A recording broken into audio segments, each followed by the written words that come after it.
On a regular day in Los Angeles, Eve and her children, Izzy and Josh, are stuck in traffic. As they engage in lively conversations, something strange happens nearby. Many cars sink into the ground from what Eve can see from her seat. They soon realize the ground beneath them is breaking, forming a sinkhole. When the family tries to run away, the cracks almost catch up with them. Josh stops to help a little girl, but cannot keep up with his family after that. He eventually falls into the hole, followed by his mother. Seconds before going down, Eve tells her daughter that she loves her.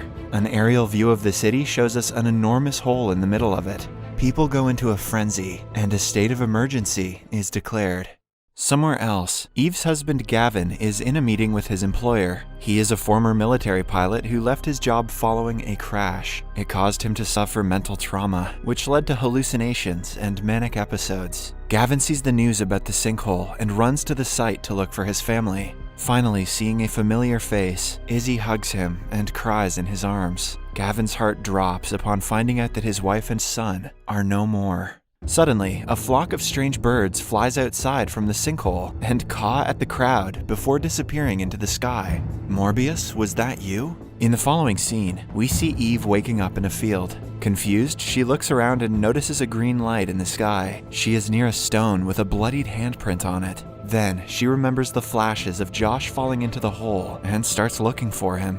After crossing a meadow, she reaches the woods and comes across a man who is just as confused as her. Both of them notice smoke rising nearby and run to check what it is. To their surprise, every person and vehicle that fell into the sinkhole has landed here. Eve reunites with her son and the other survivors. They shortly find out that they fell from the green ripple in the sky, but no one knows a way to go back up. The group is led by Dr. Sam, who asks everyone to make the best out of the situation by collecting food and water. Everyone does their part for the group, except for a police officer named Mary Beth, who tries to hide a box of protein bars. When Josh calls her out, she claims that they cannot stay as a community when tough times arrive. All of a sudden, a wolf comes into their sight and attacks them. I hope it kills Mary Beth. Soon, the animal is followed by its pack, sending the survivors into chaos. Everyone gets inside the closest cars, but Eve is stuck between two wolves. A man named Ty shoots the animal dead and saves her life. However, the bullet also hits Josh and hurts him severely. He is brought into a bus where Sam tries his best to save his life. A while later, he and Eve set off to look for an ambulance that also fell into the hole earlier. In their absence, Sam's daughter Riley takes care of Josh. Back in LA, the chief scientist of the Department of Homeland Security, Dr. Sophia, is delivering an official statement to the public. She claims that no person who fell into the hole has any chance of survival, but they are doing their best to retrieve the bodies. After listening to her speech, Gavin gets a strange vision where he sees Eve near the rock with the handprint. He tells Izzy that he has been getting these visions since his accident, but he has always only seen empty fields and meadows.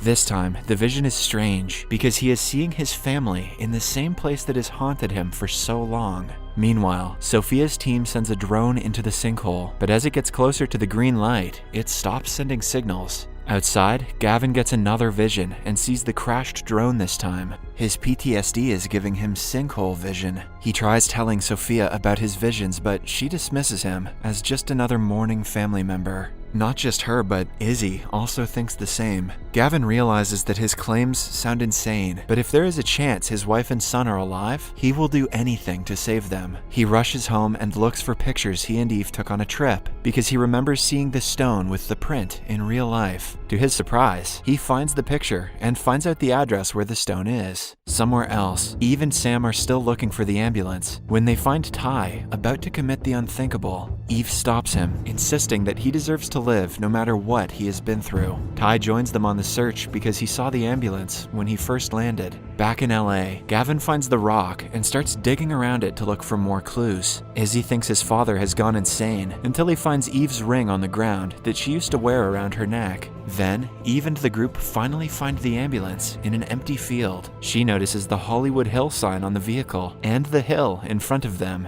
The two look identical, which means they are still in LA, but in the past, when humans are yet to discover it. Suddenly, they are attacked by a tiger, who chases them off the track. Sam falls down a hill, but the other two cannot look for him, while being chased by the beast of an animal. At one point, they are seconds away from being attacked, before the tiger falls into a trap. It is clearly made by a man, which means they are not the only people here. For the next few hours, they look for Sam and find him lying at the bottom of the hill. His back is injured, but he is still conscious. They immediately have to get back to the camp because by now, Josh's wound has become infected. When Sam realizes that he is slowing the group, he asks the others to get to Josh first. Eve leaves Ty to take care of the man, while she returns to the camp on her own. Meanwhile, Mary Beth finds a car with drugs inside the trunk and seems to know who it belongs to. She starts asking people about a guy with a green jacket. While at it, she meets a girl named Veronica and her mute sister, Lily. Veronica's father died in the attack yesterday, and his body was dragged away by the animals. She leaves Mary Beth to look after her sister before going into the woods to look for her father, alongside a man named Scott. While on the mission, Scott finds out Veronica is extremely religious and thinks that if they are lost, God will help them. Soon, Eve arrives at the camp and gives her son an antibiotic. His wound is also sewn and his temperature starts to stabilize. In the meantime, Gavin watches a doctor talking about the sinkhole on TV. Since Sophie didn't take him seriously, Gavin decides to meet the doctor to ask for help. Initially, the doctor is skeptical, but he agrees to carbon date the ring Gavin found. Somewhere else, Sophie finds out about Gavin's plan and calls him to the base. 3 years ago, a similar sinkhole was formed in the desert, and on the same day, around the same area, Gavin's accident took place. The results of the carbon dating come out, and the ring is said to be from 10,000 BC. Because of all the evidence, Sophie believes Gavin and starts devising a rescue plan. She introduces him to a special airplane that they have designed to send into the sinkhole. Gavin will not be allowed to pilot it, but his close friend Levi is called for the job.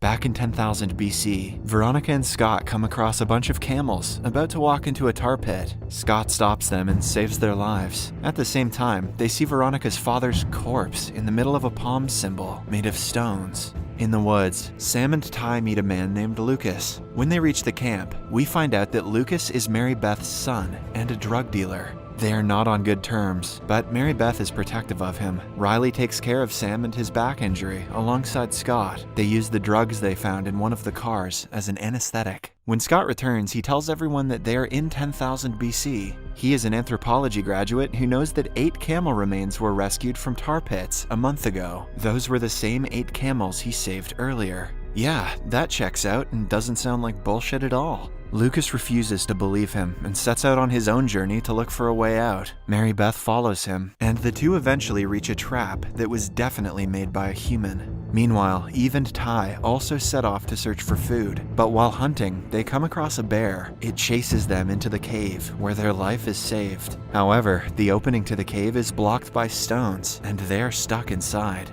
Suddenly, Lucas and Mary Beth appear behind them. Having entered the cave to look for the native person, they explore the place and eventually come across a water body. Ty goes in to check for a way out, but comes across a bigger surprise. Everyone follows him into the water and come out the other side to a years-old corpse. It is clear that the man was from the future, like them, and lived in isolation. He committed the unthinkable with a gun that is lying to his side. The group decides to keep this a secret from the rest of the survivors, not wanting to destroy their spirit. They also find edible mushrooms outside. Party time. By the end of the day, they return to the camp with food for everyone. While enjoying them, Ty tells Eve that he has a brain tumor and doesn't have long to live. He had given up hope, but the sinkhole has given him a purpose in life, now that everyone is going to die. In the future, Levi and Gavin discuss the mission as Levi gets ready for it. Before leaving, he confesses to having an affair with Eve long ago, and the two separate on a bad note.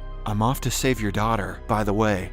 The flight takes off as the mission control holds its breath. However, before reaching the green light, they lose connection and the plane crashes in the past. Gavin and Izzy hug each other, assuming that they have lost Levi as well. In the camp, Riley thanks Scott because he used the drugs found in the car to help her father earlier. Scott takes the compliment before revealing that he buried them somewhere in the forest and doesn't remember where. Suddenly, the green light grows bigger and the aircraft with Levi enters the atmosphere. In the morning, Lucas, Eve, Josh, Scott, and Riley set off to look for the aircraft. They eventually come across Levi. He reunites with Eve before telling them about his mission. The group is happy that people back home are doing something to help them.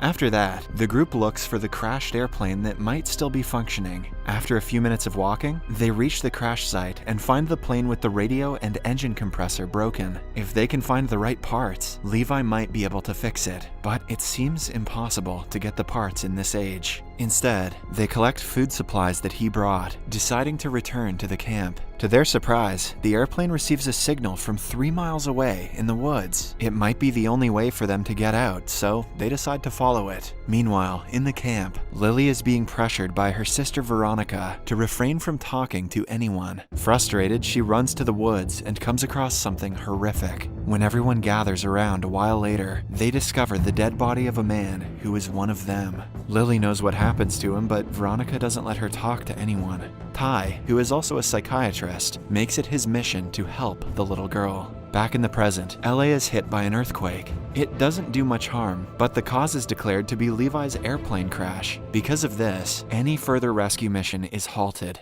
Gavin goes to Sophia's office to retaliate, but finds out that she is on a holiday. Instead, he finds a picture of her with a woman named Rebecca, who is also a part of the other Sinkhole exploration program. He assumes that she has answers to his questions and finds her address on the internet. After that, he and Izzy drive to meet Rebecca. The following morning, they reach Rebecca's home and find her with Sophie. They reveal that when the last sinkhole appeared in a desert, a group of scientists was sent inside to explore it. However, the green rift closed before they could come out, which trapped them in 10,000 BC for the past 3 years. The group that was trapped consisted of people close to Sophie and Rebecca, so they are adamant about continuing the rescue mission, even though the High Command is against it. Rebecca has built an aircraft in secrecy that will help them enter the sinkhole again. It has modifications that won't cause an earthquake either.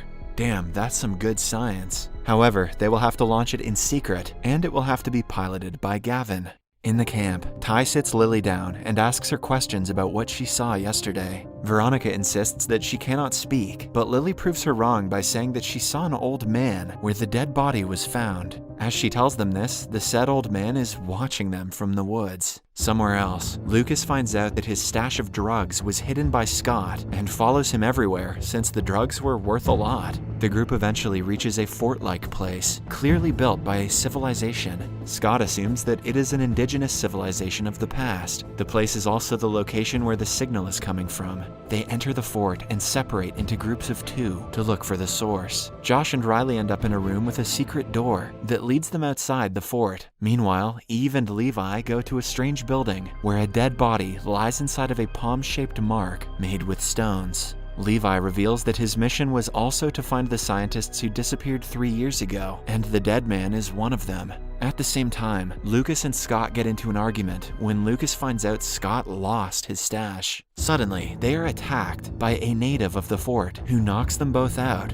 Outside, Josh and Riley are also spotted and chased down the hills. They hide in between the rocks and somehow manage to save their lives. Then, the natives go after Levi and Eve. While trying to run away, they end up in a room filled with children. One little guy asks them to hide and sends the guards away when they come looking for the trespassers. Scott and Lucas wake up next to the dead body from earlier. They use a lighter to free their hands and run outside. By now, Josh and Riley have also returned to get the rest of the survivors. They gather up out of the native's sight with the help of a kid. He shows them the way out, even though the leader of the tribe is his grandfather. Before everyone can escape, they are found and are about to be killed until a woman stops the people. In the end, the group escapes and goes back to the camp. Scott is in shock because he heard the tribe speak English, but the Europeans aren't supposed to come to the land until decades later. In the following scene, Levi and the group reach the camp and tell the others about everything that happened. When it gets dark, Ty notices Lily sitting alone and approaches her. He wins her trust before asking her if she is hiding something. Lily reveals that Veronica is not her sister. A year ago, she was kidnapped by Veronica and her father and has been with them ever since. Ty is shocked at the revelation. When Veronica arrives with the food, she senses that he knows the truth and runs away. Meanwhile, in the future, Rebecca brings Gavin to an ancient civilization, which is assumed to be where the survivors of the sinkhole ended up.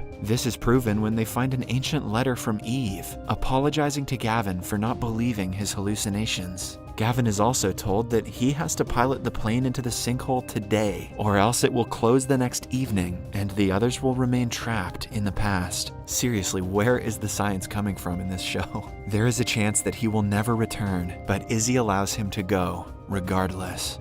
Subscribe for more videos like this, turn on notifications, and leave a like to help the channel out. Thank you for watching.